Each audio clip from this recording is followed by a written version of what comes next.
నత్తి కాబట్టి ఎలా అడుగుతున్నాడు చూడతావు ఇక్కడ. ఏమంటే నాకు బాగా చల్లగా ఉండాలి, మంచి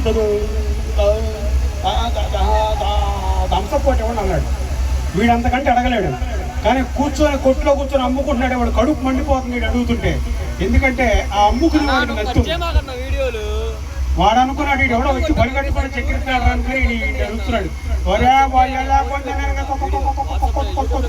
కొత్తలోకి బయటకు వస్తా నీకు మామూలు కుదరా అని అన్నాడు. వీడికి కోపం వచ్చింది. అరే నిన్ను ఆవాడిగా నేను ధ్వంసపు అడిగాను, ఉంటే ఉందని చెప్పు, లేకపోతే పక్కట్లోకి వెళ్తా అన్నాడు. ఒరే నువ్వు ఎక్కడికి వెళ్ళవాకరే, నేను బయటకు వస్తాను ఉండన్నాడు. రారా చూసుకుందాం అన్నాడు. అరే గాంధీ ఎక్కర్లేదు బయటకు వచ్చి కొట్టాడు. వాడు కొట్టాడని ఈడు కొట్టాడు. వీళ్ళిద్దరు తన్నుకుంటా ఉంటే మూడో వాడు పరిగెత్తుకుంటూ వచ్చాడు. వాళ్ళిద్దరు తన్నుకుంటున్నారు కదా, విడదెత్తామని వెళ్ళిపోయి ఇందాకని చూస్తా అన్నాడు. ఏంట్రా అంటే అదే నువ్వుకోకూడదు. అవునా దగ్గర చెప్తా నీకు అని పెళ్ళు మనం వేసారండి వీడు ఎక్కిరిస్తున్నాడని. వీళ్ళందరూ అనుకుంటా ఉంటే నాలుగో వాడు వచ్చాడు. నత్తి లేదు ఆడికి, నత్తి లేదు కానీ చాలా సూపర్ ఫాస్ట్ ఆడు. ఆడు ఎలా మాడుతున్నాడంటే అని అన్నాడు. ఒక ముక్క అర్థం కదా వాళ్ళకి. అది ఏంట్రా అంటావు అన్నాడు. నీకు దండం పెడతాను రా, నువ్వేం మాట్లాడతావు, మొక్క అర్థం కావట్లేదు నాకు, దగ్గర అన్నాడు.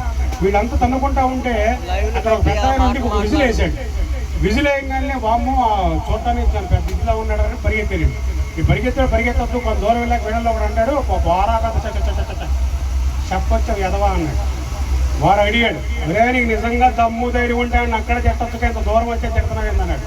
నీకు మ్యాటర్ తెలియదండి, మేము తిట్టడం అక్కడే మొదలు పెట్టాం, ఇక్కడ బయటకు వచ్చి వచ్చింది అని అన్నాడు. ఇలాగా అలాగే power star Pawan Kalyan fans ఉన్నారండి ఇక్కడ. ఒకసారి గట్టిగా చప్పట్లు కొడతారా? పవన్ కళ్యాణ్ గారు మాట్లాడితే ఎలా ఉంటుందో ఒకసారి చూద్దాం. ఈ రోజున మన గ్రామ ప్రజలందరూ కూడా చాలా చక్కగా మన వెంకన్న స్వామి ఆశీర్వచనాల కోసం, అలాగే మీ పంటలు బాగా పండాలని, అలాగే మీ భవిష్యత్తు బాగుండాలని, మీ పిల్లల భవిష్యత్తు బాగుండాలని మీరందరూ కూడా ఈ ఉత్సవాల్లో పాల్గొనడం చాలా ఆనందంగా. ఈ రోజున ఈ మంగళూరు గ్రామానికి రావడం నాకు కూడా చాలా ఆనందంగా ఉంది. మీరందరూ కూడా బాగుండాలి, అందులో నేను కూడా ఉండాలని కోరుకుంటూ మీ అందరి దగ్గర సెలవు తీసుకుంటున్నాను. జై హింద్.